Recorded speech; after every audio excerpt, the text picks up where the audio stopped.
Welcome to The Explainer. Today, we are unpacking the absolute ultimate puzzle in horse racing, and I am talking about the 158th Belmont Stakes.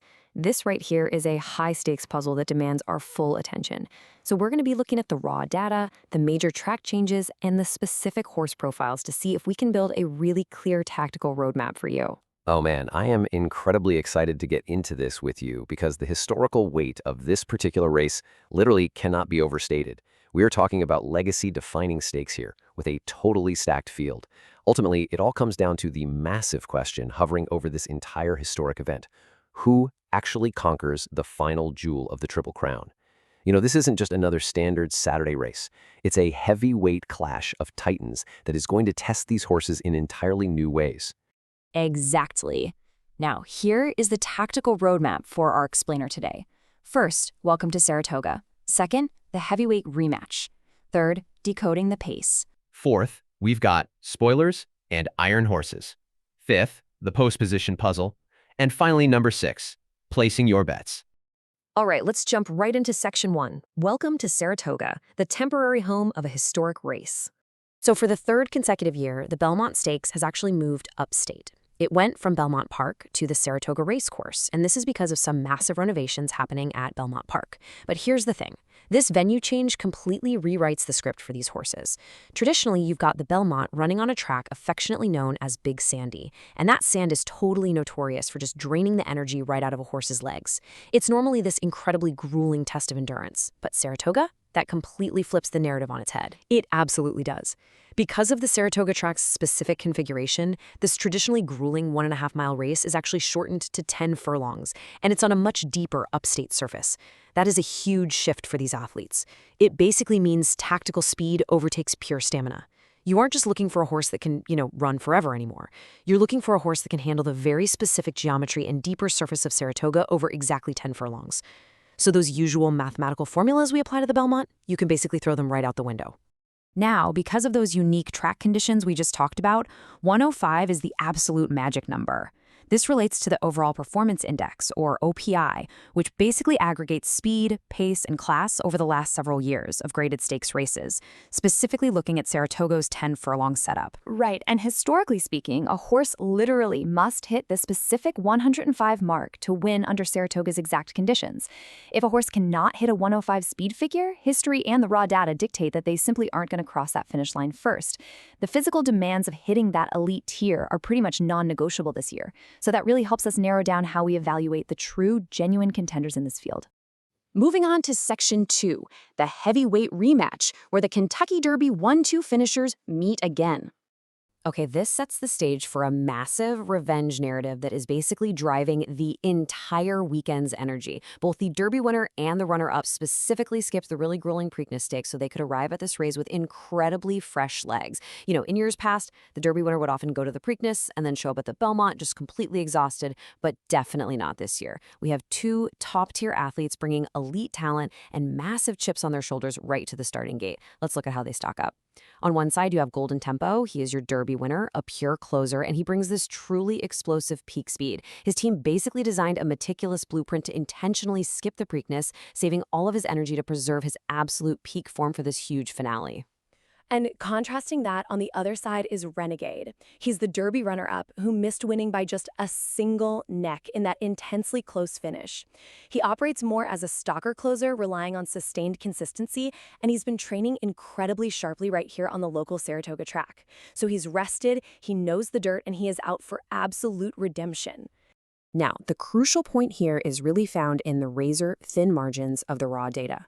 Renegade actually edges out Golden Tempo on the Overall Performance Index with a 98.7, which gives him a highly competitive grade A. Yeah, it is incredibly close. Renegade has the consistency, but Golden Tempo sits at a 98.2 OPI while managing to hit that magic 105 recent speed figure, which bumps him up to an A+. You're basically splitting hairs at this point between the raw, sustained consistency of Renegade and the explosive, track-proven peak speed of Golden Tempo. It really highlights just how evenly matched these two heavyweights are heading into the weekend. That brings us to Section 3, decoding the pace, the tactical chess match. So we have to shift the narrative from pure endurance to geometry here. Because of the shorter Saratoga track, early pacing is absolutely going to dictate the outcome of the entire race. It's no longer just about who happens to be the fastest right at the finish line.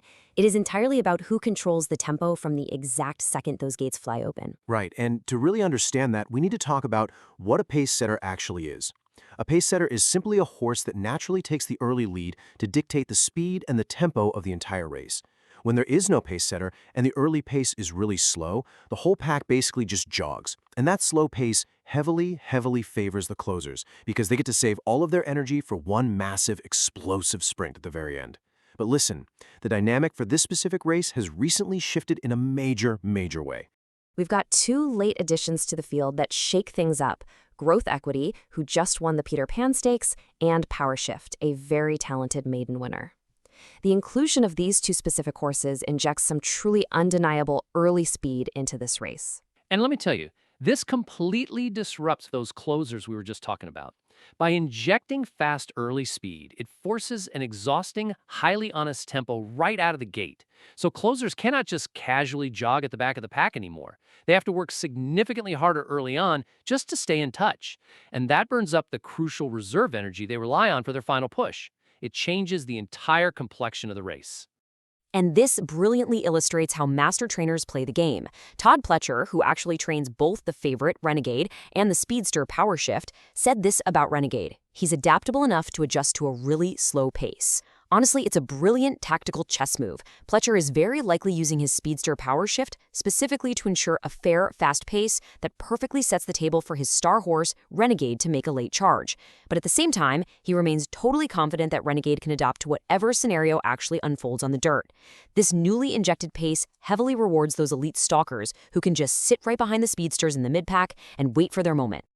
Let's dive into Section 4, Spoilers and Iron Horses, the wild cards in the field.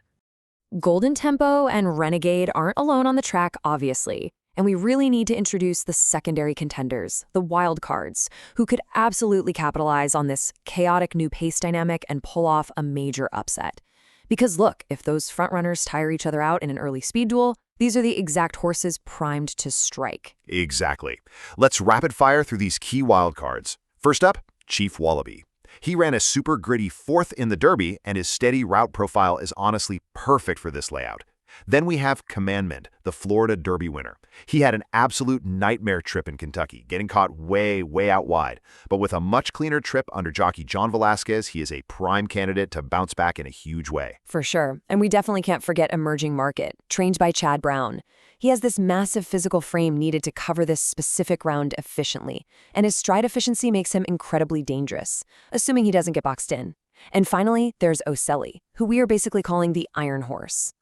Yeah, Ocelli is the center of a massive debate right now. He is literally the only 3-year-old running all 3 grueling legs of the Triple Crown in just 5 weeks. He was 3rd in the Derby and 4th in the Preakness. And the ultimate question everyone is asking is whether his incredible cardiovascular foundation, which he built from running those high-stakes races, actually overpowers his rested rivals. Or will the sheer physical fatigue of 3 massive races finally catch up to him when he's going against totally fresh heavyweights? It's just a fascinating dynamic when you weigh supreme fitness against ultimate exhaustion. All right, Section 5, the post-position puzzle and how the draw dictates odds.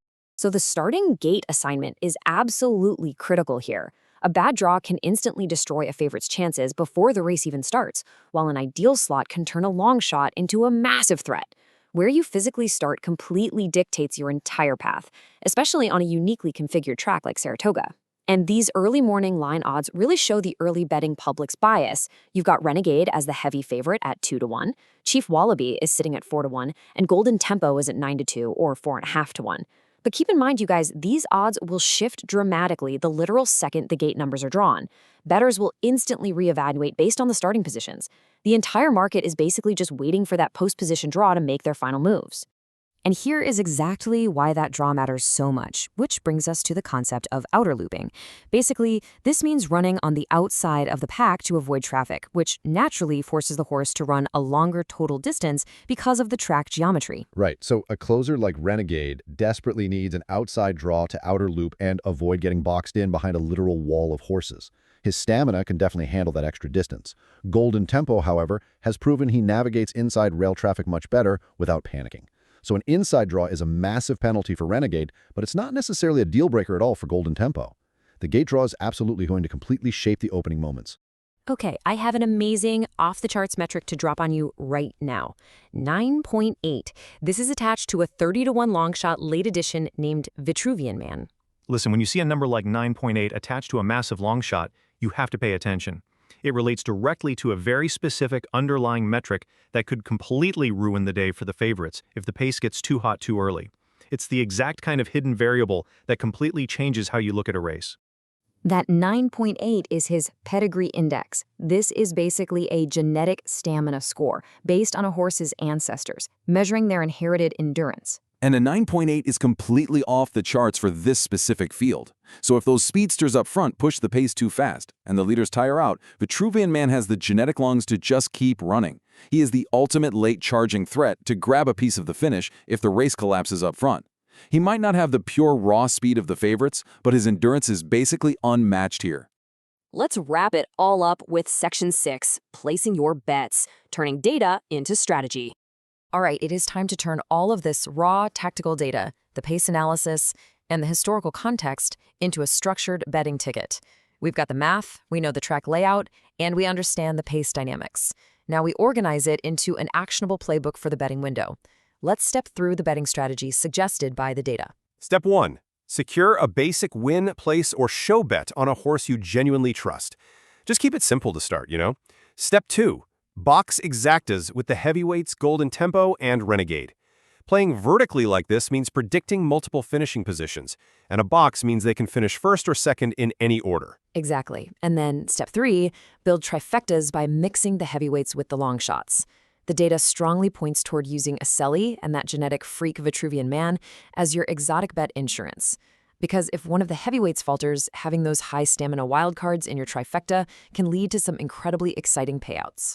All right, here are the crucial logistical details you need for the race at Saratoga.